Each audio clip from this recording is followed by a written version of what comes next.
تین باتیں اس عاجز نے اپنی زندگی میں بہت اہم پائیں بچوں کی تربیت کے معاملے. یہ 35-40 سالہ یہ جو تجربہ ہے بچوں کا، بچیوں کا اور متعدد مدارس کا اور متعدد ملکوں میں، تین باتیں وہ اس سارے تجربے کا نچوڑ ہے. اگر ماں باپ ان تین باتوں کا خیال رکھیں تو بچہ ایسی مضبوط بنیادوں پہ کھڑا ہوتا ہے کہ دین سے ہٹ ہی نہیں سکتا. یوں تو کہنے کو آپ درجنوں باتیں کہہ سکیں کہ اس کا بھی خیال رکھو، اس کا بھی رکھو، اس کا بھی رکھو. کتابوں پہ کتابیں لکھی ہوئی ہیں تربیت الاولاد کے بارے میں، مگر جسے ہم رول کہتے ہیں وہ اگر ہمارے ذہن میں بیٹھ جائیں کہ ہم نے بچے کی کن باتوں کو مضبوط کرنا ہے، ان پہ بچے سے کوئی کمپرومائز نہیں. ان تین باتوں سے پہلی بات کہ بچے کو ہمیشہ سچ بولنے کی عادت ڈالیں. یہ چیز آپ کو ہلکی سی محسوس ہوگی. اللہ رب العزت کے ہاں سچ اتنا مقبول ہے کہ سچ کے صدقے بندے کو دین دنیا کی کامیابیاں میں. اگر کبھی سچ کے باطنی فائدے ہمیں محسوس ہو جائیں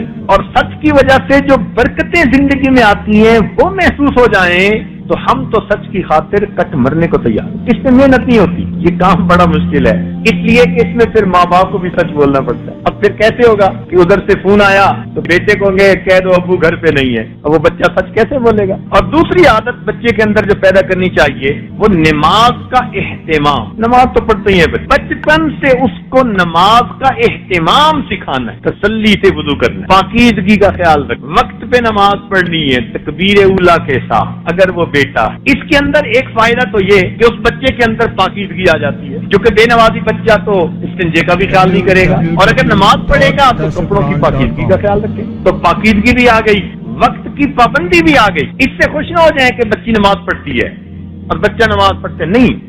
نماز کا اہتمام، اس لیے بچے کو دیکھیں کہ جلدی جلدی نماز پڑھنا ہے تو نہیں، اس پہ کمپرومائز نہیں ہے. بچپن سے اس عمل کی اہمیت اس کے دل میں بیٹھ، مجھے نماز پرسکون ہو کر پڑھنی ہے، تسلی سے پڑھ. بچے کو بتائیے کہ بھئی آپ نے نماز تو پڑھی، کس کیفیت کے ساتھ پڑھی. تو جب بچپن سے یہ سنے گا کہ ابو بھی کہتے تھے کس کیفیت کے ساتھ پڑھی، اس کو پتہ چلے گا کہ یہ بھی زندگی کا کوئی مقصد ہے. آج تو اس مقصد کو ہم بھولتے ہی چلے جا رہے ہیں. تیسری بات، بچوں کو خدمت کی اہمیت سمجھائیں. کام کاج جو گھر کے کیے جاتے ہیں اس پر کیا اجر ملتا ہے.